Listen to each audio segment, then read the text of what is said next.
Olá, turma! Sejam bem-vindos mais uma vez à nossa aula de Geografia, né? Eu sou o professor Robson, tenho o prazer de estar na companhia de vocês por mais uma aula, né? Oitavo ano.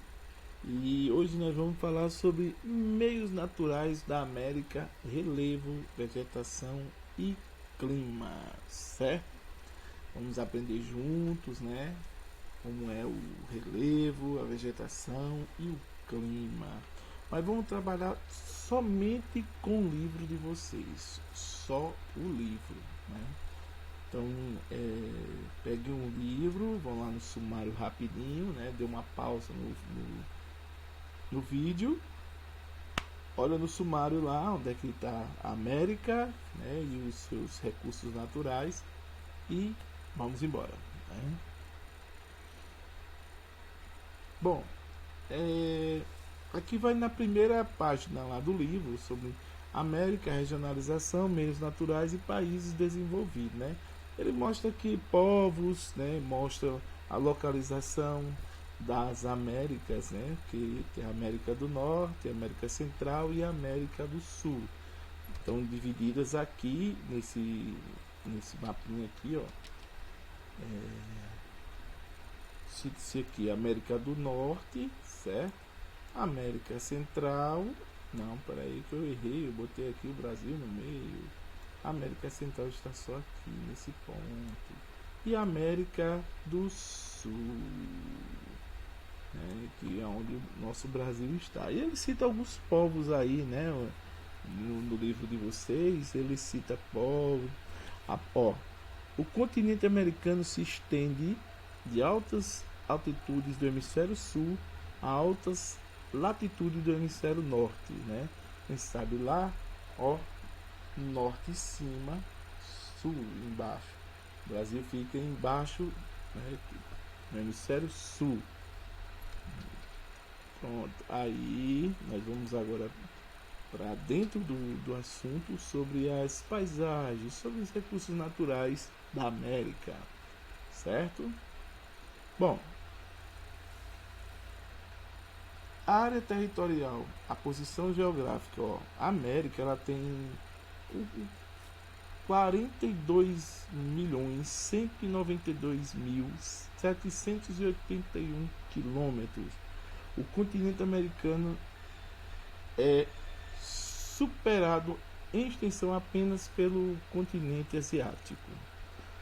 Considerando as terras contínuas, a América se localiza totalmente no hemisfério ocidental. O continente se estende de norte a sul, desde do paralelo 71, né, e ao paralelo 56, de leste a oeste, desde o meridiano 35. Ele tem aí no mapa mostrando, né, toda essa localização, embora aqui esteja numa escala reduzida, mas aí vocês dá para entender dentro dessa escalinha que vocês têm no livro, né, a posição geográfica da América, né. A regionalização. Há vários modos ou critérios de regionalizar um continente americano.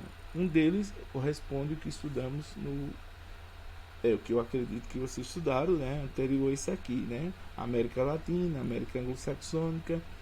Vamos abordar seguindo dois critérios que interessam para o estudo da América, né?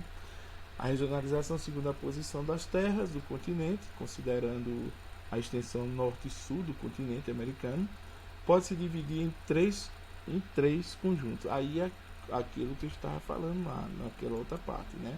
Ele vai dizer aqui a América do Norte, deixa eu botar uma outra canetinha aqui, ó, que é essa daqui, a América do Norte, né?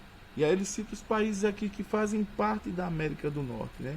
Estados Unidos, México, esses países aqui.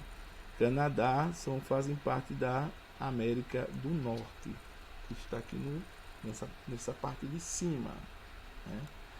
E a América Central, que é mais composto por ilhas, que ela vai estar aqui, ó, localizado entre a do Sul e a do Norte, né? E aí nós temos, por fim, a América do Sul, que aí vai corresponder Brasil, Peru, Chile, Colômbia, todos esses aqui que estão dentro dessa área demarcada pertencem à América do Sul, certo? Mas o que a gente vai querer estudar ainda está um pouco mais à frente, né? Aqui vai falar sobre a regionalização segundo os níveis de desenvolvimento, as características, né? Tomando-se por critério o nível de desenvolvimento e as características econômicas, países da América podem ser regularizados conforme se observa a figura. Mas eu puxo para o outro lado aqui e vou trazer vocês para aqui, ó, países desenvolvidos, né? Que são países que têm um alto poder econômico, que tem indústria, né, tecnologia avançada, tal qual os Estados Unidos, tal qual o Canadá, né, são países que têm um poder maior economicamente. Os emergentes, que são os países que a industrialização tardia, né, a retenção dos desenvolvimentos, e mais industrializado que outros países americanos, dominam a tecnologia clássica e alguns setores da tecnologia avançada, como o Brasil, o México e a Argentina, fazem parte dos emergentes, né? E os países de economia diversificada na base mineral, certo? Aí vai o Chile e tal, outros. Depois tem a de economia base de agropecuária, vai o Paraguai, Uruguai, Cuba, né? Quanto aos países de territórios dependentes de pequenas ilhas, o arquipélago de Bahamas e as ilhas Turks, Caicos e ilhas do Caimã, lembra que, além das atividades agrícolas, essa economia se assentam de modo geral no turismo, fica mais pelas ilhas lá, né, que aproveitam os recursos naturais para ter dinheiro, arrecadar dinheiro. Aqui, ó, meios naturais da América e os rios voadores. Rios voadores, eu acho que vocês já ouviram falar, que são aqueles rios formados pela umidade da floresta, né, que as gotículas sobem em forma de vapor, se transformando em nuvens de chuva, carregando água, né? Ou seja, começa a formar lá em cima da Amazônia, e aí elas vai se caminhando para dentro do continente, né, para chover em outras áreas e manter a umidade em alguns grandes centros do Brasil, né? Vários fatores geográficos definem os meios naturais e o clima. A América, como já vimos, é um continente mais extenso em direção norte e sul. Possui terras com 3 zonas climáticas do planeta. Porque ela está ali dividindo, ela está entre, as Américas está entre os dois extremos, né? O norte e o sul. Então ela não ficou em um lado só. O norte está em cima, a América do Sul está embaixo e no meio está a América Central. Aí ele vai ter todos esses climas aqui, essa zona glacial, zona temperada, zona polar e a zona tropical. Tudo dentro. O Brasil está na zona tropical, né? Tropical, né? Mais quente, mais temperada. Vários tipos de clima são definidos de acordo com a interação dessas zonas climáticas, como o relevo e suas altitudes, com a latitude, com as correntes marítimas quentes e frias que chegam ao continente americano com a proximidade dos lugares em relação ao oceano, maritimidade, ou ao distanciamento, oceano, continentabilidade. Quanto dentro da parte seca é continentabilidade, quanto para dentro da água, maritimidade, certo? A presença de vegetação natural, floresta, etc., como também a ação humana no espaço, desmatamento e etc. Isso tudo vai fazer com que o clima, né, modifique de acordo com cada um desses critérios, certo? Bom, Cordilheira dos Andes e os rios voadores. É bem o que? A cordilheira, por ser muito alta, ela serve como um tipo de bloqueio para a umidade que, se ela não estivesse ali, passaria. mas pelo contrário, ela faz o barramento e faz com que ela não vá muito além, ela fica em um determinado ponto, ó, e desvie. Ó, o clima, principalmente na unidade da região centrais e meridionais da América do Sul, regiões centro-oeste, sudeste e sul do Brasil, e os países vizinhos Paraguai, Argentina e Uruguai, tem relação com a Cordilheira dos Andes. A sua disposição longitudinal do norte e sul e suas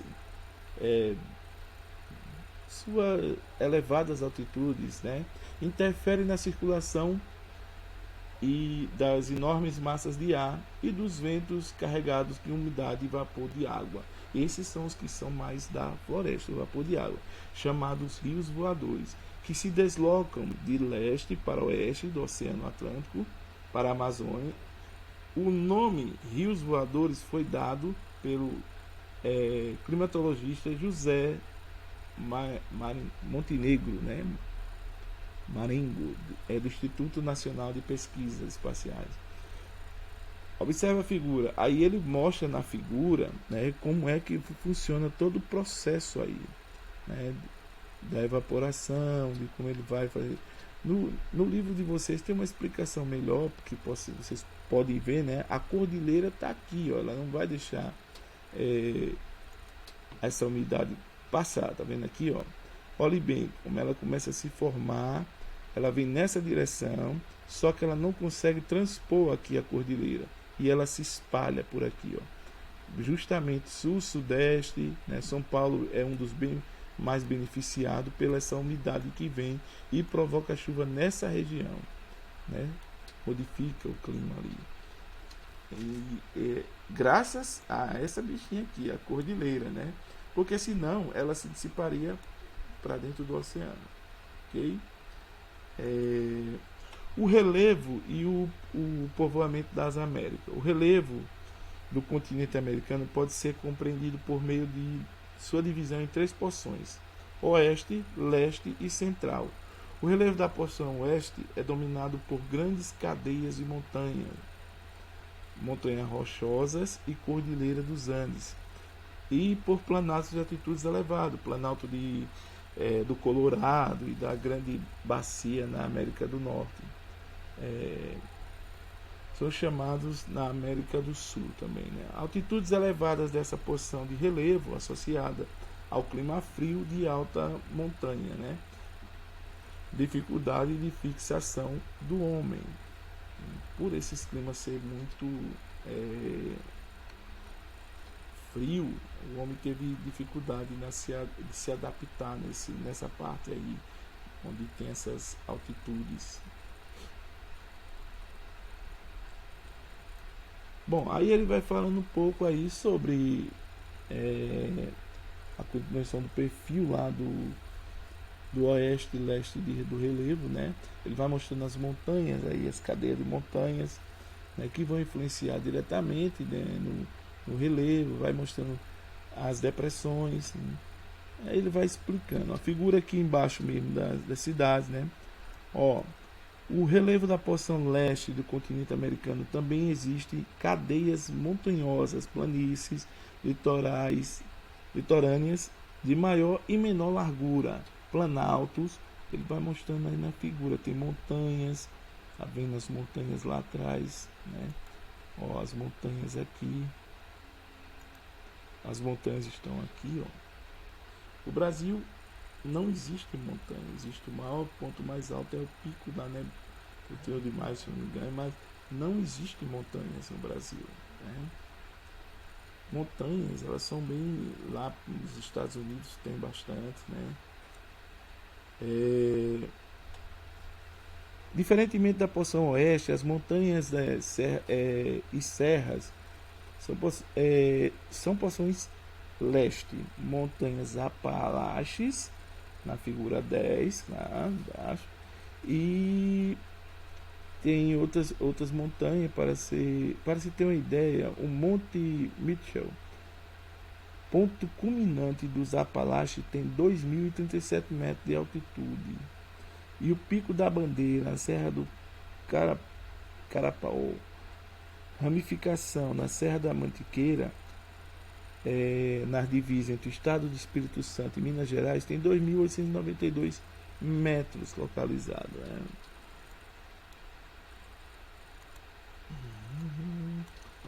Aí ele vai explicar: o relevo da porção central é dominado por vastas planícies de baixos planaltos de depressão. Né? Na figura 7 aqui ele está mostrando isso. Na figura 11 ele está mostrando que a América do Norte tem as suas planícies. Aqui a figura das planícies, certo? Da América do Norte. Toda essa área aqui, planícies, a América do Norte, certo? Figura 11. E a figura 12 vai mostrar mais um mapinha na densidade demográfica. Aqui, ó. Dessa região, certo? A questão da água na América Latina, né? Aí a gente vai entrar na parte dos rios, né? A água é um bem comum, né? Que tem que ser partilhada, né? E a água é essencial para qualquer forma de vida. É um recurso básico que todos os seres vivos necessitam dela, né? E a América Latina tem uma grande quantidade de rios, né? Há rios importantes como o Rio Madeira, a Bacia de São Francisco, a Bacia Platina, a Bacia do Amazonas, todas estão na América Latina. Né? E na América do Sul possuem a maior quantidade de águas dos recursos hídricos das Américas, certo? Recurso hídrico e conflitos. Embora o nosso, no modo geral, a América Latina seja rica em água, há desigual distribuição, né, espacial desses recursos entre países e o interior deles. Além disso, os diversos usos em discordância quanto à forma da gestão da água geram conflitos. A gente está vendo aí que cada dia que passa existe mais conflito por causa do uso da água. A água está em escassez e a ONU prevê que daqui a uns 20, 30 anos haverá conflitos por esse bem maior, né? E aí ele vai mostrando aí o que é que tem, que usa tanto a água setor agrícola, setor urbano, tem um uso muito alto de água. Setor industrial, todos eles têm um uso muito elevado de água. E é por isso que tem que ter uma gestão para o uso dessa água, né? O direito da água, a quantidade, as polêmicas das hidrelétricas que acabou barrando os rios, né? Água como bem público. A água é um bem público. Que maravilha! Como um bem público. Você tem a liberdade, sim, de ter a água como um bem seu, né? Só não está sendo bem gerida pelos nossos governantes, certo? A América e a vegetação nativa original e relações com o clima. Ao mesmo tempo que os tipos de clima influenciam na distribuição das diversas formações vegetais e originais sobre a superfície terrestre, os climas têm suas características de temperatura e umidade afetadas por essas formações, certo? Os tipos de climas e as formações vegetais originais. Ele vai dar agora aí os tipos de clima dentro desse mapinha aqui embaixo. A vegetação nativa, né? A tundra no Alasca, a floresta boreal em Alberta, a floresta temperada na Colômbia, as pradarias, a vegetação do Mediterrâneo na Califórnia, vegetação do deserto da Patagônia, né, Argentina, vegetação do Cerrado no estado de Goiás, Brasil. Existem climas que só acontecem em lugares no mundo, né? Em outros eles são repetidos, ele vai variar muito de acordo com isso, com o relevo, né? Com a distribuição das águas, com a vegetação, e aí ele vai se espalhando pela nossa América. Eu passei aqui todo, mas vamos ver aqui, só para finalizar. Ele mostrando aí todo o gráfico, né? Aqui embaixo ele vai dizer aqui como está distribuída, né? Ó, se vocês prestarem atenção aqui, ele vai dizer a tundra. Onde é que está a tundra? A tundra está aqui, ó. Ela é representada por essa cor. A floresta boreal, né? Ela já vai estar em lugares mais aqui, América do Norte, certo?